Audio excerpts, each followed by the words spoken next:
Now moving on, another case can be that you have a contract but outcomes cannot be reliably measured. So you have a contract in which outcomes cannot be reliably measured. If outcome cannot be reliably measured, if you do not know whether the counterparty will eventually pay you or not, in that case you do not record it as a revenue. So let's say if you are making a software, until and unless you have signed a contract, you will not record it as a revenue. Why? Because you do not know if the other party will pay you or not. But let's say that you know that other party will pay you, but you do not know how much will it pay you. Your price is your cost is $500. Your price is $1,000. From this $1,000, you are not sure how much will be paid by the counterparty. So if you are not sure about the payment, then you should not record it as a revenue. So that is the first scenario. That is you do not know how much will be paid, and you do not know even if any amount will be paid or not. In that case, you will not record it as a revenue. But let's say that you know that it will at least pay you equal to cost. So at least 500 will be paid. That is, at least cost will be covered. So if you cannot reliably measure the outcome, but still you know that the counterparty or your customer will pay you equal to cost, or at least your cost will be covered, then you record it as revenue. But in this case, you do not use percentage of completion method. You only record that amount of revenue for which you have incurred the cost. So let's say that from this 500, I incur cost of 200 in first year, 250 in second year, and 50 in third year.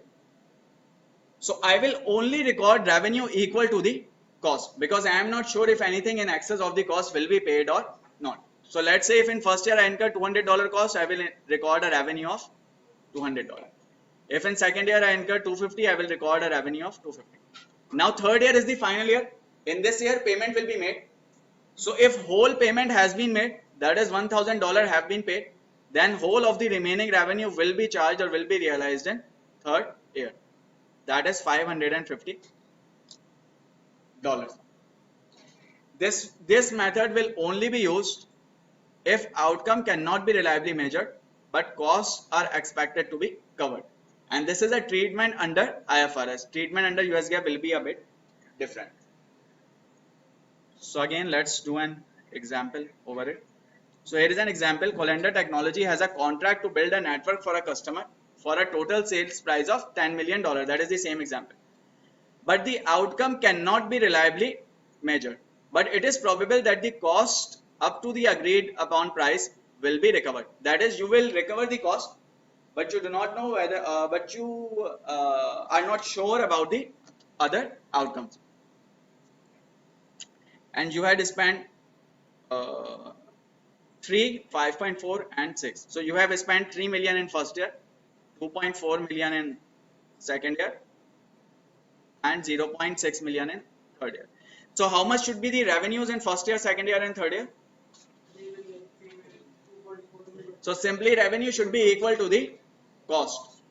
Why? Because you cannot reliably measure the outcome, but you know that the cost will be covered. So in first year it should be 3 million, in second year it should be 2.4 million, and in third year it should be 4.6 million. That is, all the remaining revenues should be charged in third year. That is 4.6 million.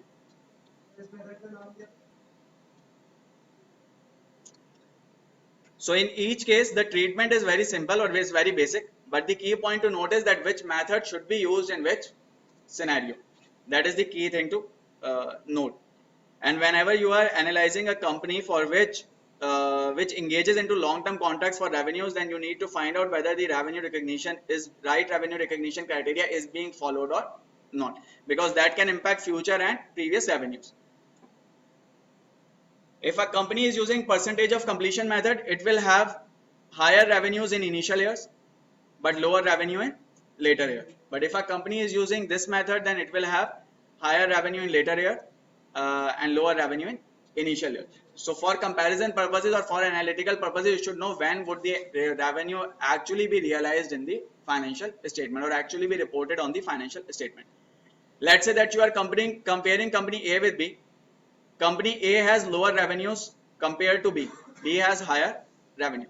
but maybe B is using percentage of completion method and A is using a conservative approach that is only recognizing the cost. In that case, the difference is due to differences in methods.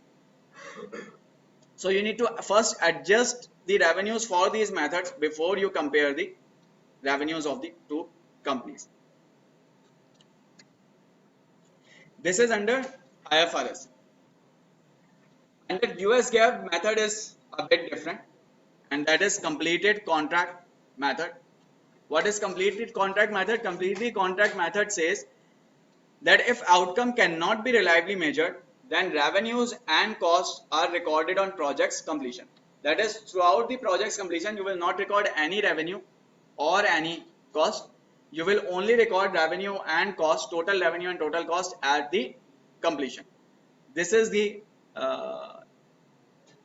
standard under US GAAP.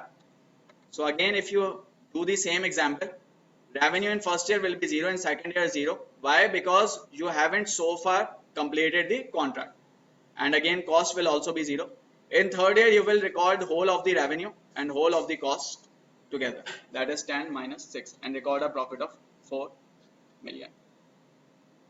This is known as completed contract method and this is used under US GAAP. So again, when you are comparing two different companies, one with US GAAP reporting and another with IFRS reporting, then again you need to make adjustment for these different criteria to make those comparable. So key point is that this is very basic, but the key point is that what method should be used in which scenario.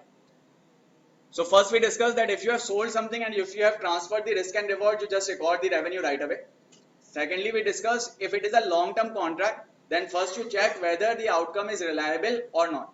If outcome can be reliably measured, you use percentage of completion. If outcome cannot be reliably measured, then there is a separate method under IFRS and under US GAAP both.